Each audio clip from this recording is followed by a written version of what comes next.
Good morning, educators. Myself, Surbhi Thakla from Jack and Jill Education. Today, I'm going to explain lesson planning of day 3 of second book for class nursery.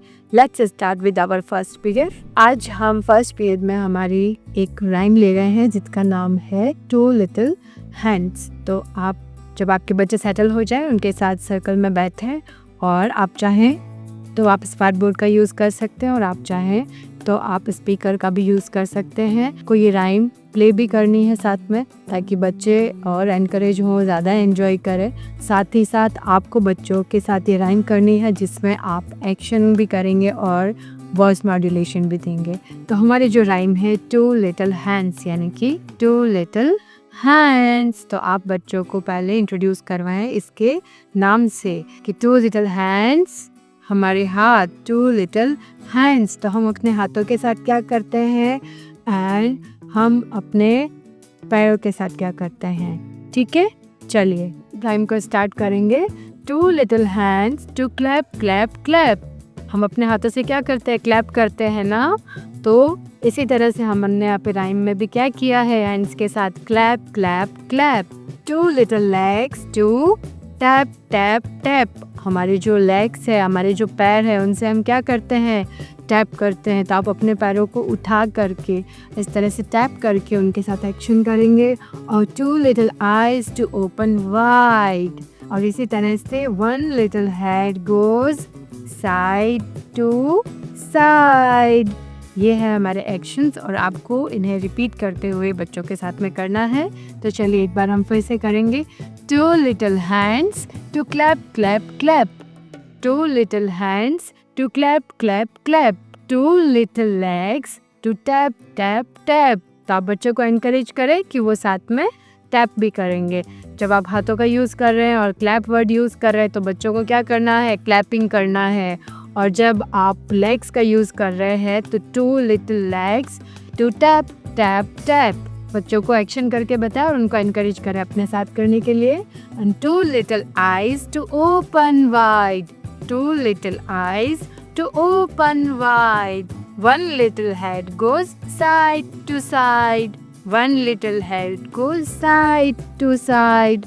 इस तरह से आप उनको ये rhyme करवाएं और बच्चों को बोलें कि घर पर जाकर के वो अपने पेरेंट्स को भी ज़रूर सुनाएं। नेक्स्ट है हमारा लैंग्वेज टाइम। तो आज के लैंग्वेज टाइम में हम बात करेंगे लेटर ए के बारे में। हमने कल बच्चों को इंट्रोडक्शन दिया था, इसके कुछ ऑब्जेक्ट्स दिखाए थे। हमने बताया था कि लेटर ए का साउंड कौन सा होता है और लेटर ए से शुरू होने वाले वर्ड्स को कैसे प्रोनाउंस किया जाता है।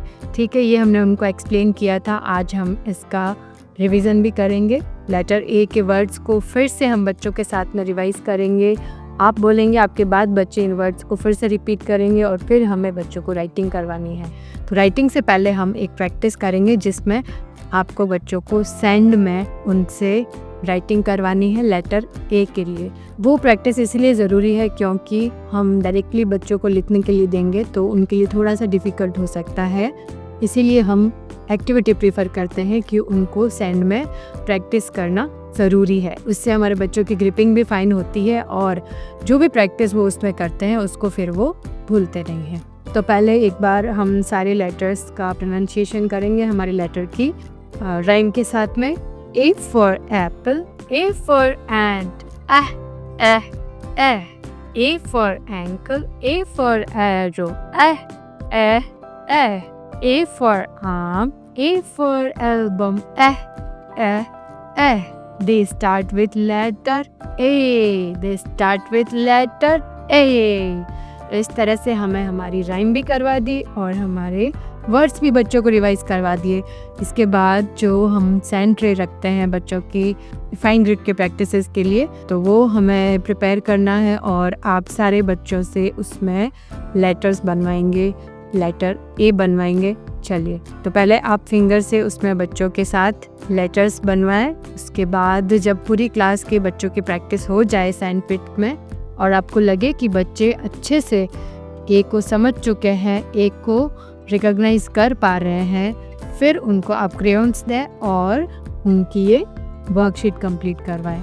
ठीक है, तो इसके लिए आपको बच्चों को पहले ब्लैक बोर्ड पर लिख करके दिखाना होगा कि उनको लेटर ए पे ट्रेसिंग किस तरह से करनी है। एक्सप्लेन भी साथ साथ में कीजिएगा कि आप बोर्ड पर इस तरह से लिखेंगे और बच्चे अपने फिंगर से कहाँ ट्रेसिंग करेंगे, अपनी बुक में ट्रेसिंग करेंगे। तो आपने जो बुक में लेटर ए स्मॉल और कैपिटल दे रखा है उसकी प्रैक्टिस करनी है।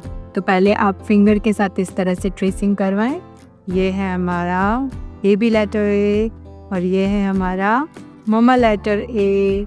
और राइटिंग में हमारे जो भी प्री राइटिंग स्ट्रोक्स आ रहे हैं उनको आप एक्सप्लेन करें ताकि बच्चे उनको कनेक्ट कर पाए। तो ये लिखने के लिए आप पहले बच्चों को सैंडपिट में ही एक्सप्लेन कर दें कि उनको पहले स्लैंट लाइन बनानी है।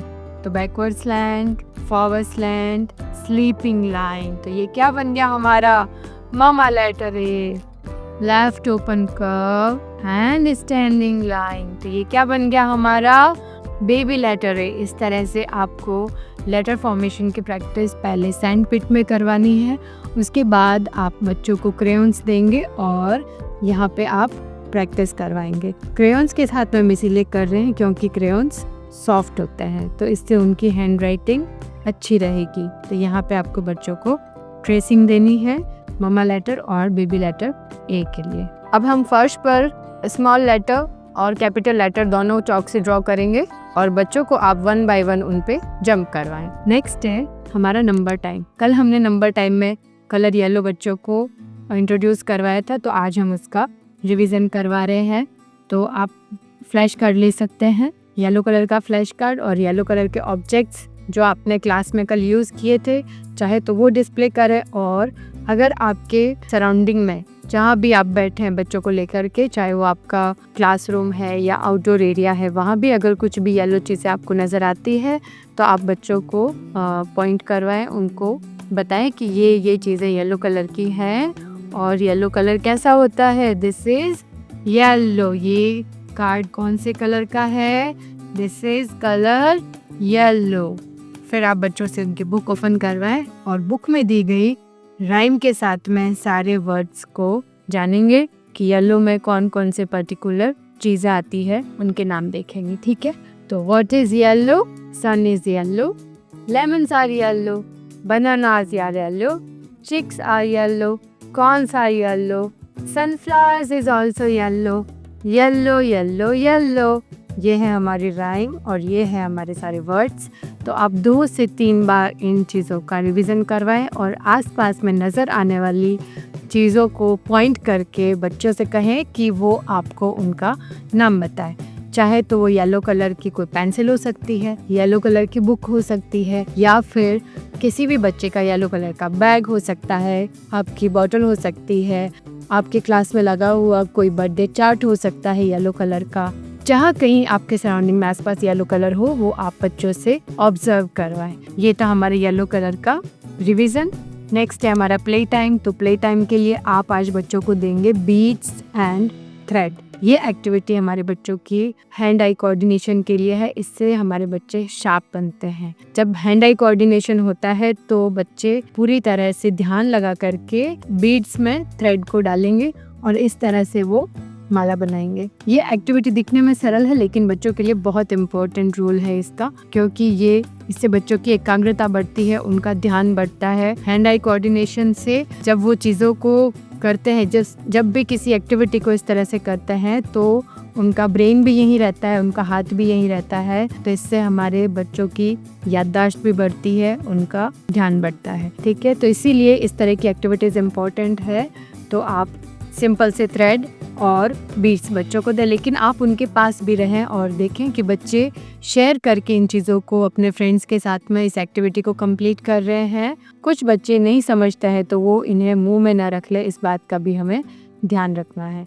ठीक है, आप इसमें एक चीज़ और कर सकते हैं कि जब बच्चे कलर, इसमें जैसे रेड कलर हमने बच्चों को इंट्रोड्यूस करवा दिया है और हमने येलो कलर बच्चों को इंट्रोड्यूस करवा दिया है, तो दोनों कलर्स जब भी आए तो आप बच्चों को पूछ सकते हैं रैंडमली कि ये कौन से कलर का बीड है या ये कौन से कलर का थ्रेड है, आप किसको यूज़ कर रहे हैं, आप क्या बना रहे हैं। और आप बच्चों में एक कंपटीशन भी करवा सकते हैं कि सबसे पहले सुंदर सी माला कौन बना के दिखाएगा, सबसे पहले थ्रेड में बीट्स कौन डाल के दिखाएगा। तो इसके लिए आप चाहे तो म्यूज़िक प्ले कर सकते हैं और आप चाहे तो काउंटिंग भी बोल सकते हैं। ये था हमारा प्ले टाइम। नेक्स्ट है हमारा थीम टाइम। आज के थीम टाइम में हम टॉपिक ले रहे हैं बच्चों की एज का। हम उनसे बात करेंगे उनकी एज के बारे में। तो यहाँ पे जो आपको स्किल्स बच्चों की इम्प्रूव होगी वो है लिसनिंग एंड स्पीकिंग की। एज के बारे में हम बात करेंगे तो आप कोई भी एक ऐसी स्टोरी बना लीजिए कि एक बच्ची थी जिसका रिया नाम था, उसने कल अपना बर्थडे सेलिब्रेट किया था। और क्या आपको पता है कि रिया का कौन सा बर्थडे था? आप तो रिया को नहीं जानते, लेकिन मैं जानती हूँ। तो रिया का 4th बर्थडे था। फिर आप बच्चों से पूछें कि आपको कैसे पता चला कि रिया का 4th बर्थडे था, बताओ मुझे कैसे पता लगा कि रिया का 4th बर्थडे था। तो आप उन्हें फिर पहले बच्चे जवाब देंगे, उसके बाद आप उन्हें जवाब दें। आपको ऐसे पता लगा कि रिया का जो केक था, बर्थडे केक था, उसके ऊपर रिया ने 4 कैंडल्स रखी थी। इसीलिए आपने पता कर लिया कि रिया कितने इयर्स की हो गई है। रिया 4 इयर्स की हो गई है। तो आपको कैसे पता लगा कि रिया 4 इयर्स की हो गई है? क्योंकि रिया की केक के ऊपर जो कैंडल्स थी वो 4 थी, इसीलिए रिया 4 इयर्स की हो गई है। ये आपको एक्सप्लेन करना है। फिर आप बच्चों से पूछें कि क्या उन्होंने कभी बर्थडे सेलिब्रेट किया है, उनका बर्थडे कब आता है, क्या उनको पता है, और बर्थडे पे हम क्या क्या करते हैं, आप कैसे बर्थडे सेलिब्रेट करते हैं, और आपको बर्थडे पे क्या करना अच्छा लगता है। तो कुछ बच्चे आपको एक्सप्लेन करेंगे कि हाँ उन्होंने लास्ट बर्थडे ऐसे सेलिब्रेट किया था, उनका एक बर्थडे ऐसे गया था। उनको डेट तो याद नहीं होगा कि उसको ईयर हो गया है, लेकिन वो ऐसे बोल सकते हैं कि मैम मेरा बर्थडे आने वाला है, या मेरा बर्थडे तो चला गया और मेरा बर्थडे अब आएगा, या मेरे पिछले बर्थडे पे मेरे दादाजी ने मुझे ये गिफ्ट दिया था। तो सारे बच्चे आपको अलग अलग जवाब देंगे। आप उनको एनकरेज करें कि वो ज़्यादा से ज़्यादा आपको चीज़ें बर्थडे के बारे में बताएं। एक्चुअली कॉन्वर्सेशन इसलिए ज़रूरी होता है ताकि बच्चे इन्वॉल्व हो सके आपके साथ। जब बच्चे इन्वॉल्व होंगे तभी वो आपकी बताई हुई चीज़ों को समझ पाएंगे। तो जब हमें यहाँ पे बच्चों को एज एक्सप्लेन करनी है तो हम अगर उनसे डायरेक्ट ही सवाल करेंगे तो शायद वो इतना नहीं समझ पाएंगे या नहीं सुनेंगे। लेकिन जब आप बर्थडे के बारे में बात करके और फिर उनको बताएंगे कि आपने बर्थडे कैसे सेलिब्रेट किया था और उनका बर्थडे कब आ रहा है, तो वो इसको बहुत अच्छे से याद रखेंगे और उनको दिमाग में भी रहेगा कि हाँ उनके बर्थडे केक पर भी 3 कैंडल्स थी या 4 कैंडल्स थी। तो इस तरह से आप उनको कनेक्ट करवाइए कि वो कितने इयर्स के हैं। आप अपने रजिस्टर में चेक कर लीजिए। आपके पास तो बर्थडे चार्ट प्रिपेयर हो गई, तो आप उसमें चेक कर लीजिए कि कौन से बच्चे का बर्थडे कब आ रहा है। तो आप ये भी देख सकते हैं कि कितने बच्चों को अपना बर्थडे डेट अच्छे से याद भी है। साथ ही साथ आप बच्चों को एनकरेज करें कि वो आज घर जा कर के अपने पेरेंट्स को बोलेंगे कि वो उनका पुराना एल्बम दिखाएं बर्थडे का।